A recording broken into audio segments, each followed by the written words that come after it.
Madhapur division president contestant corporator Nagesh గారు ఉన్నారు. వారిని తెలుసుకున్నాం. చెప్పండి సార్, ఎట్లా ఉంది క్యాంపెయినింగ్, ఏ రకంగా ఉంది? జనాల్లోకి పోయినప్పుడు కాంగ్రెస్ పార్టీ మంచి అభివృద్ధి పనులు చేస్తుంది అనుకున్నారా? రేవంత్ రెడ్డి నాయకత్వంలో ఇక్కడ ఉన్నటువంటి కాంగ్రెస్ క్యాండిడేట్ ని గెలిపించుకునే సత్తా ఉందా? 100% ఉందమ్మా. ఇది ఎలా ఉంది తెలుసా? చూడండి, సీఎం రేవంత్ రెడ్డి వెయిటేజ్ పెరిగింది, Congress party CM Revanth Reddy weightage పెరిగింది, పీజీఆర్ పరిపాలన అందించిన బస్తీ ఏది వినాయక్ నగర్ నుంచి ఎస్పీఆర్ నుంచి గోరామండ ఈ బస్తీలు అన్నీ కూర్చోబెట్టి అదే కాంగ్రెస్ పార్టీ ఉంటుందంటే పీజీఆర్. అలాంటప్పుడు మా గ్రావిటీ, మా హిస్టరీ, మా చరిత్ర అంతేకాదమ్మా. ప్రజెంట్ మేము పనులు చేసుకుంటూ వెళ్తున్నాం. శ్మశాన వాటిక నుంచి ఈరోజు 50 కోట్ల రోడ్ శాంక్షనింగ్ నుంచి ముస్లిం మైనారిటీ సోదరులకు అందిస్తున్నాము. బీసీ రిజర్వేషన్ అన్న విధానంలో బీసీ బిడ్డను తిప్పాము. అది ఈక్వేషన్. పర్సనల్గా వేరే వాళ్ళు ఏం క్రిటిసిజం చేస్తున్నారో తెలియదు, కానీ when it comes to BRS మహిళా సోదరి మాగంటి గోపీనాథ్ గారు చనిపోవడం చాలా బాధాకరం. యాజ్ ఏ కాంగ్రెస్ కార్యకర్తగా నేను నా సానుభూతి వాళ్ళంతా ఎలాగో ఉంటాను, కానీ సానుభూతితో సమాజం నిర్మాణం చేయలేమన్నా, అధికారంతో చేయగలుగుతాము. అందుకే నవీన్ యాదవ్ రేపు గెలిస్తే, మెజారిటీ వస్తే, నేను ఎలక్షన్ మేము డెఫినెట్గా గెలుస్తున్నాం. అయినా నేను రేషనల్ మైండ్గా గెలిస్తే అంటున్నా. ఎందుకు అంటే when you go for election, it's a sportsman spirit. గెలుస్తారు, నెగ్గుతారు, కానీ యథావిధిగా సోల్జర్ అనేటోడు ప్రయత్నిస్తూనే ఉంటారు. కాంగ్రెస్ పార్టీ గడ్డ మళ్ళీ గడ్డ చెప్తుంది. పాతకాలంలో గుప్తా నాయకులు చెప్పినట్టు అయిపోతుంది. కానీ వాస్తవానికి ప్రతి ఒక్క గూడు, కుటీరం, ఇల్లుకి ఇక్కడ ఉన్న పురుషుల నుంచి ప్యాలెస్ వరకు కాన్స్టిట్యూన్సీ అంటే అద్దాల మీద అనుకోవద్దు. 70% ఈస్ నోటిఫైడ్ స్లమ్. అది కూర్చోబెట్టింది కూడా ఒక్కొక్కరి ఇళ్ళ కళ ఏదైతే ఉందో సాకారం చేసింది కూడా కాంగ్రెస్ పార్టీ. సహకారం చేస్తే లాస్ట్ ఎలక్షన్ లో మాగంటి గోపీనాథ్ గెలవకపోయేవారు కదా, గెలిచారు కదా లాస్ట్ టైం. అమ్మా, ఇక్కడ మీరు ఒకటి ఇక్కడే చూడకండి, ఏది మన ఒకటి కూడా మొత్తం మెట్రోపాలిటన్ సిటీలో చూస్తే టీఆర్ఎస్ గెలిచింది. అలా అని మాగంటి గోపీనాథే గెలిచారని ఇవ్వదు. పార్టీ లైన్ కూడా ఉండొచ్చు, వాళ్ళ స్కీమ్ల పట్ల అప్పట్లో ఉండొచ్చు, కానీ అలాంటి గోడను బద్దలు కొట్టారుగా ఒకరు రేవంత్ రెడ్డి గారు వచ్చి కాంగ్రెస్ ప్రభుత్వం ఇప్పుడు నిలబెట్టారుగా. నువ్వు ఒకసారి ఆలోచించమ్మా, సిటీ లైఫ్లో ఏంటంటే ఎలక్షన్ ఓటింగ్ రేషియో ఎంత ఉంటుంది? 25%. కానీ కంట్రీ సైడ్, రూరల్ సైడ్ మన ఊర్లలో 100% ఉంటుంది. 100% ఓట్లు తీసుకొని వచ్చారు అక్కడ కంట్రీ సైడ్ నుంచి. రియల్ ఇండియా లైసింగ్ విలేజ్ అంటారు మహాత్మా గాంధీ. అక్కడ నుంచి ఒక్కడే రేవంత్ అన్న గారు తీసుకొచ్చారు. అధికారం వచ్చిన తర్వాత ప్రజా పరిపాలన అన్నారు. సో ఇవన్నీ వాస్తవాలు మేము ప్రజల ముందు పెడుతున్నాము. మీరు చూడండి, రైతు రుణమాఫీ నుంచి బీసీ నో అండి. ఇప్పుడు మీరు చూడండి, మేము చరిత్ర ఇప్పుడు స్టాటిస్టిక్ మనం చూద్దాం. యూ కెన్ గూగుల్, మీకే ఛాలెంజ్ ఇది. 100% మేము రైతు రుణమాఫీకి ఏసీ, బీసీ రిజర్వేషన్ అని, ఎస్సీ క్లాసిఫికేషన్ అని సెంట్రల్లో ఉన్న బీజేపీకి ఛాలెంజ్ చేస్తున్నాం. మాకు బీఆర్ఎస్ ఎక్కడ పోటీ కాదమ్మా, అసలు బీఆర్ఎస్ఏ లేదు. ఎందుకు లేదు అంటే వాళ్ళ అహంకారము వాళ్ళకి సమాధి చేసేసింది. ఈ రోజు కూడా వాళ్ళు పగటి వేషగాళ్ళలాగా, ఒకప్పుడు పక్క రాష్ట్రం వాళ్ళు దయాలు భూతాలని చెప్పారు కదా మనకు, ఇప్పుడు కూడా అదే పగటి వేషం ఎత్తిరు వాళ్ళు. మేము బీజేపీ ఒక్కటి కాదు, బీఆర్ఎస్ బీజేపీ ఒక్కటి కాదు అంటున్నారు. వాస్తవానికి చూద్దామమ్మా, హిస్టరీ చూద్దాం. కాంగ్రెస్ పార్టీలో ఉన్నటువంటి మంత్రి ఒక మహిళ అంటుందంట, భర్త చనిపోయిన వ్యాఖ్యలు చేశారని చెప్పి కూడా సోషల్ మీడియాలో వైరల్ అవుతుంది. దీని గురించి మీ పర్సనల్ ఏమంటారు? సరే, పార్టీ పరంగా పక్కన పెట్టండి, పర్సనల్ గా ఒక మహిళ కదా, మహిళని అలా అనడం 100% తప్పు, ఎవరు అగ్రీ చేయదు. సో ఈ రాజకీయాల గురించి ఒక మహిళని అలా అనడం కరెక్టే? ఎన్ని రాజకీయాలు ఒక మహిళని చిన్న చూపు తప్పి చేసి మాట్లాడడం ఉండదు. నేను పర్సనల్గా బిలీవ్ చేసేది ఏంటంటే ప్రెసిడెంట్ ఆఫ్ ఇండియా నుంచి, ప్రైమ్ మినిస్టర్ నుంచి కింది స్థాయి, నేను కూడా కార్పొరేటర్ ఆస్పిరెంట్, కానీ కార్పొరేటర్ స్థాయికి మహిళా పోటీ పడి ముందుకు నాయకత్వ రూపంలో వస్తే గ్లోబల్ వార్మింగ్ నుంచి కరప్షన్ వరకు ఏది ఉండదు మా సొసైటీలో. ఎందుకంటే మహిళ శక్తి, మహిళ ఆలోచనలు మనం మహిళల్ని ప్రోత్సహించాలి, ఎగ్జాంపులరీగా చూపించుకోవాలి. అది వాస్తవం, యూనివర్సల్ ఫ్యాక్ట్. కానీ ఎవరైనా అట్లా మాట్లాడుతున్నారంటే నా పర్సనల్, నా కన్సైన్ ఆమె అగెనిస్ట్ ఇట్. ఎవరు మాట్లాడినా నేను యాక్సెప్ట్ చేయలేదు. సో అది నా పర్సనల్ అబ్జర్వేషన్. మహిళల పట్ల మాట్లాడడం వల్ల టోటల్ గా ఇంపాక్ట్ కాంగ్రెస్ పార్టీ లేదమ్మా. ఒకటి మళ్ళీ నా అబ్జర్వేషన్ ఇక్కడ కాంగ్రెస్ పార్టీ సత్య అహింస సర్వోదయాన్ని ప్రిన్సిపాల్ని ఎప్పుడు ప్రజల ముందు పెట్టి మీరు నేను పేదోడు వర్షాలు సపరేట్ చేయరు, మనం అందరం ఒకటి, అందుకే సర్వోదయ అంటారు. 1886 నుంచి మహాత్మా చెప్పిన మాట ఏంటంటే పవర్ సెంట్రలైజేషన్ కాదు డీసెంట్రలైజ్ అవ్వాలన్న రూపంలోనూ అది amendment 73, 74 amendment Panchayati Raj act తీసుకొచ్చి కాన్స్టిట్యూషనల్ ఇచ్చింది, స్టేటస్ ఇచ్చింది. ఎందుకు ఇలా చేస్తామంటే ఇక్కడ మానవత్వ కోణంలో మహిళలు పురుషులు సమానమైన కోణంలో ఏది బీదరికం ఉండదు, అంటే గుర్బత్ అంటారు, అటాన్ని కాంగ్రెస్ పార్టీ అవుతుంది. సో ఈ కోణంలో కాంగ్రెస్ పార్టీ పనిచేస్తుంది. కానీ మధ్యలో ఎనీ పార్టీ ఏ లీడర్ సెల్ఫ్ ఇంట్రెస్ట్లో గ్రీడీ ఇంట్రెస్ట్లో వచ్చి ఏదో ఒక రకం చేసుకుని వెళ్ళిపోతే అది కాంగ్రెస్ పార్టీ కాదమ్మా. కాంగ్రెస్ పార్టీ అంటే ఒక పెద్ద సముద్రం, ఈ సముద్రం సోది ఇది. నేనేమంటున్నా కాంగ్రెస్ పార్టీ అంటే ఐడియాలజీ, ఒకవేళ బీజేపీకి ఐడియాలజీ ఉంటే అది డిఫరెంట్ ఐడియాలజీ, మనం రెస్పెక్ట్ చేయాలి.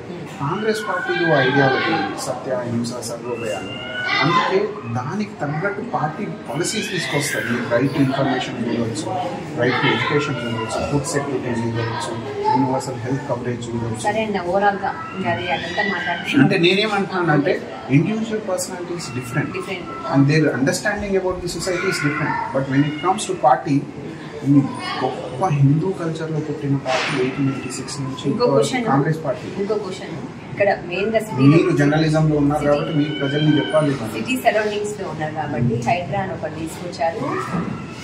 సామాన్య ప్రజల్ని చాలా ఇబ్బంది పెడుతున్నారు అని చెప్పేసి మనం చూస్తూ ఉన్నాము. చిన్నపిల్లల ఆర్తనాదాలు, వాళ్ళు అన్నం బియ్యం వండుకోలేని పరిస్థితులు అన్నీ ఎక్కడికక్కడ బుల్డోజర్లతో కొట్టి తీసేసి జేసీబీలతో కొట్టి. వాళ్ళ గురించి మీరేం చెప్తారు? అంటే ఇక్కడ సిటీ సరౌండింగ్స్ కాబట్టి అది ఏమైనా ఇక్కడ ప్రభావం చూపే అవకాశం ఉందంటారా? నాకు ఎంత బాధ అంటే మీరు చెప్తూ ఉన్న దాంట్లో చాలా బాధ, కానీ ఫ్యాక్ట్ చూద్దామమ్మా. మీరు ఇంటర్నెట్లో చూడండి, నేను ఇక్కడే చూస్తాను. హైడ్రా ఏ పేరు మీరు చెప్పండి, నేను చెప్తున్నాను. మూసీ రిజర్వేషన్ కావచ్చు, హైదరాబాద్ కావచ్చు, 2036 మంది వాళ్ళకి డబుల్ బెడ్రూమ్స్ ఇచ్చింది ప్రికాషనరీ మెజర్గా, దానికి తొందరగా ఇచ్చారు. మీరు చూడండి అవన్నీ. ఇంకోటి ఒక కల్చర్ తెలంగాణలో దరిద్రంగా బీఆర్ఎస్ గవర్నమెంట్ తీసుకొచ్చింది. ఏది చెరువుల్ని కబ్జా చేయడం కావచ్చు, కొండలు గవర్నమెంట్ ల్యాండ్ కబ్జాలు కూర్చోలేపించడం కావచ్చు, ఇది చేసింది. దానికి వెయిటించడం కావచ్చు కాంగ్రెస్ గవర్నమెంట్ చేసింది. మినిమం డిఫరెన్స్ ఏ అమ్మా, నిన్న వరదలు వచ్చింది, మీకు ఎవరో చెప్పారుగా హైదరాబాద్ మీరు డల్లాస్ చేస్తాము, కల్లాస్ అయింది మొన్న వరదలు వస్తాయి. అయితే అలా అయింది సిచ్యువేషన్. కానీ వాళ్ళు ఏం చేయలేకపోయారు. ఉల్టా బై ఎలక్షన్ ఏదో జిహెచ్ఎంసీ ఎలక్షన్ వస్తే ఏది వరద బాధితులని ఇంటింటికి ఎంత తక్కువ. మీరు డబ్బుల్ని ఎలక్షన్ ప్రొపగండాలో యూజ్ చేసుకోవడం, నిత్యం అధికారంలో ఉండడం, బీఆర్ఎస్ బీజేపీ చేసుకున్న పనులు ఇవి మనం ప్రజల్లో చెప్పాలి. మీకు ఇప్పుడు గవర్నమెంట్ ల్యాండ్ని కాపాడుకుంటున్నాడు, ఆ కల్చర్ తగ్గిస్తున్నారు అంటే నేను ఇప్పుడు మీకు సర్ప్రైజ్ చేస్తాను. 1400 చెరువులు ఉంటాయి హైదరాబాద్ సరౌండింగ్లో. ఎవరికైనా తెలుసా? మెడిటేరియన్ క్లైమేట్కి ఈక్వల్ క్లైమేట్ ఉంటాయి. గంటలో వర్షం పడుతుంటే ఎంత పీస్ఫుల్ క్లైమేట్ ఉంటాయి. ఈరోజు ఎంత ఉన్నాయి తెలుసా? రఫ్గా 700 చెరువులు. ఎవరిచ్చింది దరిద్రం మన తెలంగాణ రాష్ట్రానికి? ఇదే కదా నీళ్ళు 62% పోయింది. ఒకవేళ నేను చెప్పిన లెక్క ప్రకారము. ఎందుకు మబ్బీ చేశారు, మబ్బీ చేశారు వీళ్ళు మనకి. మన తెలంగాణ మనకు వస్తే మన బతుకు మారుతాయని మేము ఉద్యమంలో ఉన్నాం కదా. వీళ్ళు మోసం చేశారమ్మా. కుటుంబం బాగుపడ్డది, వాళ్ళ ఆలోచన మేరకు వాళ్ళు సాధించుకున్నారు ధనం. కానీ అమ్మ ఎవరికి న్యాయం చేయలేదు. పర్సనల్ గా నవీన్ యాదవ్ విషయానికి వద్దాము. ఆయన ఎట్లాంటి స్వభావికుడు, ఎట్లా ఉంది అంటే మీరు క్యాన్వసింగ్ వెళ్తున్నప్పుడు ఆయన గురించి ఏమంటున్నారు జనాలు, ఎట్లా ఉంది, ఆయన గెలిచే అవకాశం ఉందంటారా? ఎంత మెజారిటీ? ఫస్ట్ నేను పార్టీ లైన్లో నాకు ఇక్కడ ఇన్ఛార్జ్ మన పటేల్ రమేష్ రెడ్డి గారికి ఇవ్వడం తర్వాత నేను యాజ్ ఏ ఇన్ఛార్జ్గా వచ్చిన తర్వాత నేను బూత్ మ్యాపింగ్ చేస్తున్నాను. నేను నా పని చేసుకుంటూ వెళ్ళాను. మొన్న నవీన్ యాదవ్ గారు వచ్చారు. పర్సనల్గా నేను నవీన్ యాదవ్ గారితో నాకు అంత ఇంట్రాక్షన్ లేదమ్మా. కానీ నువ్వు చూడాల్సింది ఇక్కడ ఇందాక చెప్పాను చూడండి, individual is different, party line ideology is different. BC వాదం 42% మేము ఎన్ని స్థానిక ఎలక్షన్లో మొన్న జియో పెట్టాము, దానికి స్టే వచ్చి అడ్జోర్నమెంట్ వచ్చింది. కానీ మేము బీసీ బిడ్డను నిలబట్టి పుస్సుని 20-40% లేని అప్పర్ కమ్యూనిటీ ఛాలెంజ్ చేశాము. బీసీ బిడ్డల్లో ఉన్న మాస్ అంటే ఈ notified slum Borabanda, Vinayak Nagar, SPR hills, కార్మిక నగర్లో ఉన్న రహమత్ నగర్, యూసుఫ్గూడలో ఉన్న బీసీ బిడ్డకి ఓ మోటివేషన్ వచ్చాము, నువ్వు కూడా నాయకుడు కావచ్చు, ఈ బీసీ బిడ్డని నిలబెడితే అన్న కోణంలో నిలబెట్టాము. అది ఎంత గొప్ప విషయం అన్నా, ఇవ్వమని చెప్పి పార్లమెంట్లో బీజేపీకి ఛాలెంజ్ చేస్తున్నాం. మేము డైరెక్ట్గా గవర్నమెంట్ దగ్గర బిల్లు పెట్టాము, ఏది మనము ఆర్డినెన్స్ తీసుకురామని జియో ఇచ్చాము. ఎవరికి ఛాలెంజ్ చేస్తున్నాము? జిట్నీ ఆబాదీ ఉప్నా హక్ అంటున్నారు రాహుల్ గాంధీ గారు, ఇక్కడ సీఎం గారు అంటున్నారు 42% డెఫినెట్గా ఇచ్చి చూస్తామని. ఒకవేళ మాకు ఆ వర్డిక్ట్లో ఫెయిల్ చేస్తే ఇదే కాంగ్రెస్ పార్టీ 42% పార్టీ రూపంలో ఇస్తుంది బీసీని. 100% ఇస్తుంది అమ్మా. గవర్నమెంట్ ఆర్డర్ పోతే ఆర్గనైజేషన్ రూపంలో పార్టీ వరకు 42% ఎంతమంది అవుతున్నారో అంతమందికి బీసీలకి టికెట్లు ఇస్తుంది కాంగ్రెస్ పార్టీ. పబ్లిక్ సెక్టార్లో ఉన్న గవర్నమెంట్ ఏజెన్సీస్లో రిజర్వేషన్ కూడా రావాలన్న కోణంలో మేము ఇచ్చాము. కానీ జియో మీద అడ్జోర్నమెంట్ వచ్చింది.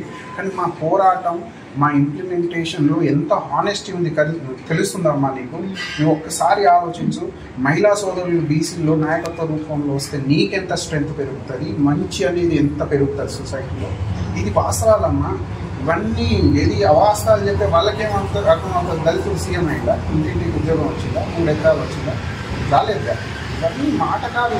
ఓకే అన్న, ఇప్పుడు ఫైనల్గా నవీన్ యాదవ్ అన్న ఎన్ని ఓట్ల మెజారిటీ గెలిచేసారు? నా ఎక్స్పెక్టేషన్ అమ్మ, నేను పని చేస్తున్నాను కాబట్టి I'm sure that 30,000 is going. నా అబ్జర్వేషన్ ఏమది, నా ఎక్స్పెక్టేషన్ కూడా నేను పని చేస్తున్నాను కాబట్టి 30,000. ఇక్కడ ప్రాంత ప్రజలకు ఏం చెప్తారు?